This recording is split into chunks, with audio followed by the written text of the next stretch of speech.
Thank you very much. My name is Björn Wittrock, and I am the head of the Swedish Collegium for Advanced Study. I have a strong research interest in the history of the social sciences and humanities, history of universities, but also historical social science more generally. I think this report is impressive for several reasons. One reason is that there are so many discussions about science policy and the social and human sciences which completely disregard findings from the history and sociology of these fields. For instance, when recommendations are made about critical mass, they are not at all based on what is provided by research or what constitutes a creative environment. Very little energy is devoted in public debates and policy making to reflection about the historical heritage of these disciplines.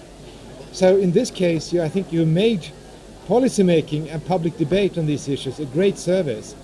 But also I think you have invigorated the scholarly community itself, because tacitly here there is a plea for honesty and integrity on the part both of policymakers and scholars.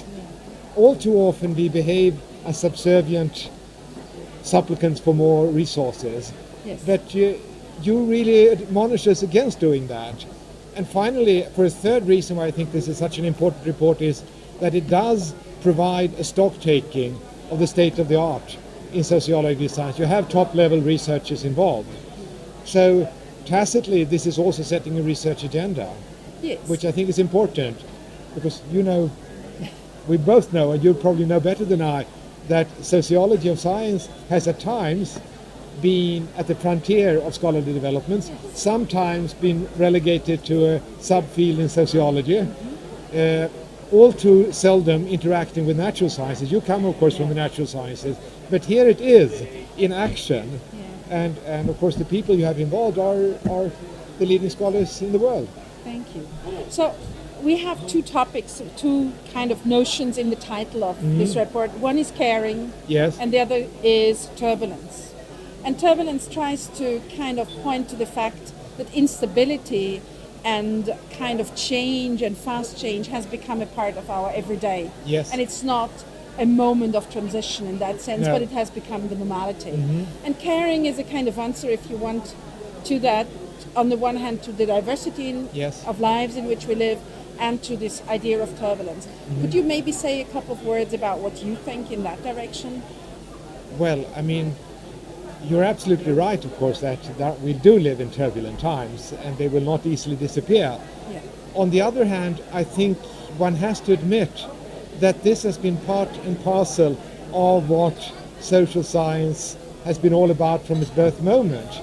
If you look at the period of emergence in the late 18th, early 19th century, this is of course a period of dramatic shift in industrial economic practices, in life forms, in political forms, and what became social science was to some extent a way of coping with that uncertainty, which is inevitable, but at least infusing some degree of stability, not relinquishing the hope or the possibility of at least intervening on some kind of basis in that world. So I think that is very much the human condition, but of course it has been intensified. But I think sometimes that scholars highlight this fact, not too much because it's a living reality, but by not pronouncing what you call caring, underestimate the potentials of the knowledge forms in which we are engaged. Otherwise, if that possibility was not there, our practices would be, in a sense, rather meaningless. What I think is the important thing about putting turbulence nevertheless at the center is because so much of the activities in science and society have been phrased as repair activities, which there is a problem, that is a crisis on some food or some vaccines and then we repair it. And so what we wanted to say is that we have to develop ways of dealing with turbulence as a normal state and not as an exceptional state. And I think that's the point. And of course you're right to say social sciences have a long history in dealing with that. But the way they have been instrumentalized in some of the policy have got very much into this a problem a repair, and that doesn't work. And that is destructive, of course, for science policy making, but it's destructive also for the self-reflection and self-imagination of the practitioners of these fields. So that's why, another reason why I think you perform a great duty, almost an ethical duty towards the research community. Yeah.